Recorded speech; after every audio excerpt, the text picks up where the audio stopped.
Okay, so rumor has it that Carnage is set to appear in the future of the Amazing Spider-Man trilogy.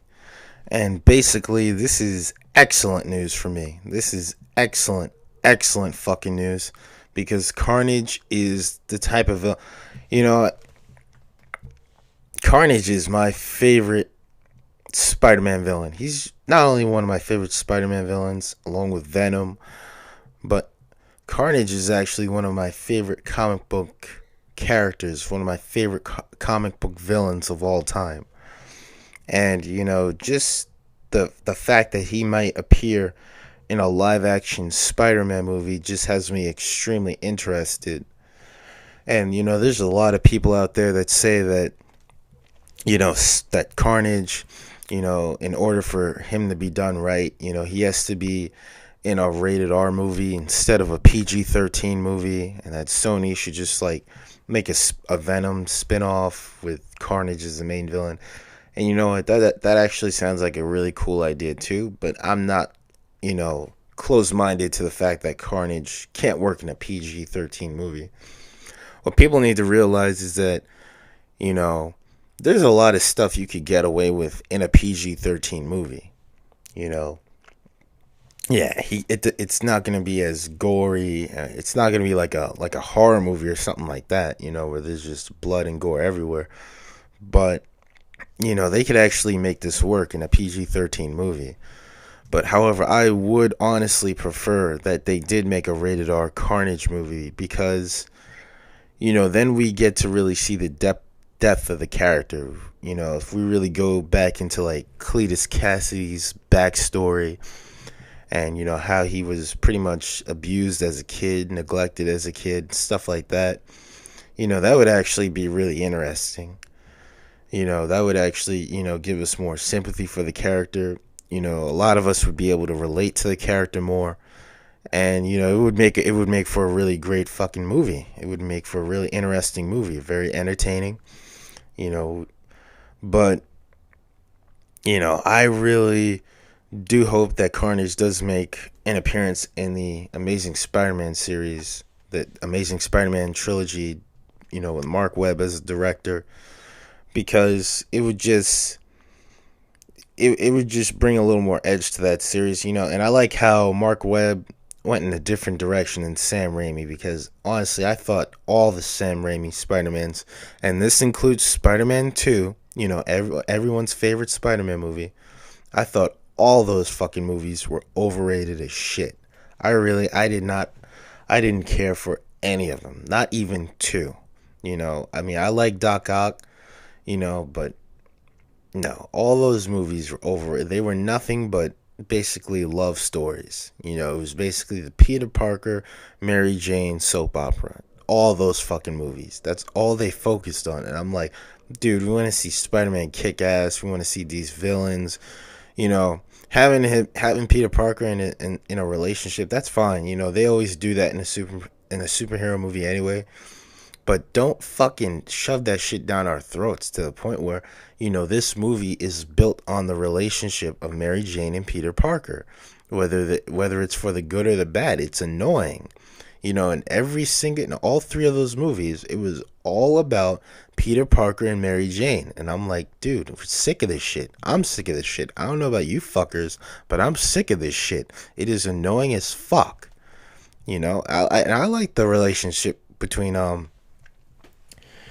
Andrew Garfield and what's her name? I keep forgetting her name. She was in Superbad. She plays Gwen Stacy. I like the relationship that they have on screen. It's good. It feels natural. It's not like a forced, awkward, nerdy like what Tobey Maguire did. It was just I mean the way that Gwen Stacy and Peter are into each other in the Amazing Spider-Man movie.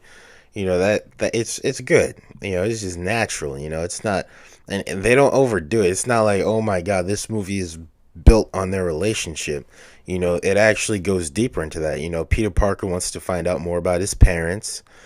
You know, he's trying to find himself pretty much. It's relatable. But I like the darker tone of it. I like the edgier tone. I like how Spider-Man is a lot more edgy in this amazing Spider-Man trilogy. And I hope Marc Webb keeps it up. I'm looking forward to the Amazing Spider-Man 2. I like how they're doing with Electro. They basically have Rhino as this mech. He's almost like a Gundam or something, like a Transformer or something. But it's really cool. I heard also that Harry Osborn's going to be in it, so he's going to be taking over as the Goblin. But I'm really interested in seeing this movie. I've heard some mediocre reviews from it so far, but I want to see it for myself because a lot of these critics, they have fucking horrible taste. A lot of them really do have bad taste. They praise like the shittiest movies, and some of the movies that are actually good, that are actually relatable and interesting, they give shitty reviews. So I want to see this movie for myself before I make any judgment. But this is very exciting news because I really want Carnage to be in a live action motion picture. I really want to see him in the Amazing Spider-Man trilogy. I wouldn't mind if he got his own spin-off, or if they did like Sony has announced they're planning on making a Venom movie, and that's pretty much going to be a spin-off, and I wouldn't mind seeing that at all. That would be very, very good. I'm a huge Venom and Carnage fanatic, and I love Anti-Venom as well. But let's face it, Anti-Venom is not going to get a live action movie. The best we can hope for is if Marvel is smart or Disney is smart, they will release an animated.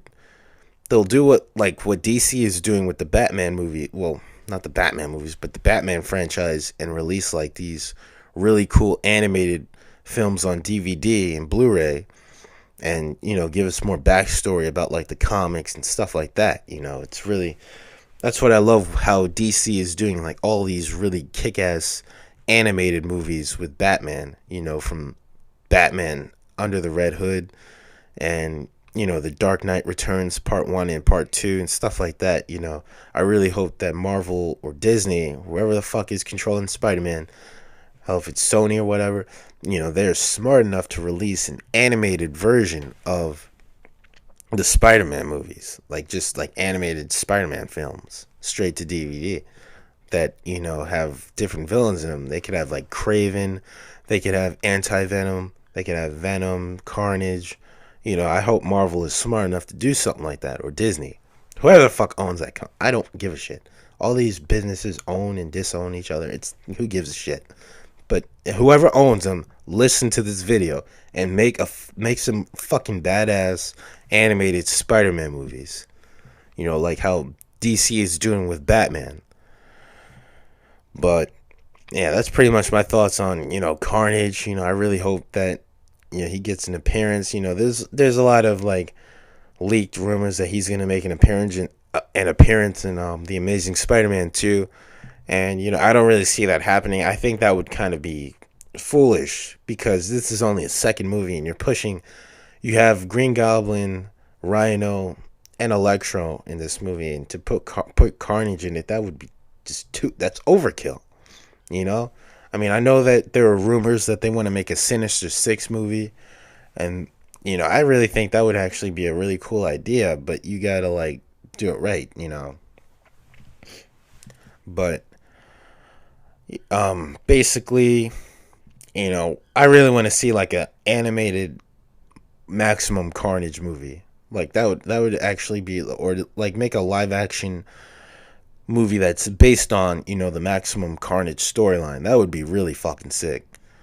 But that's just my thoughts on this whole thing. I hope Venom could make Venom, Venom and Carnage, but especially Carnage, can make an appearance in the live action trilogy, in the Amazing Spider-Man trilogy.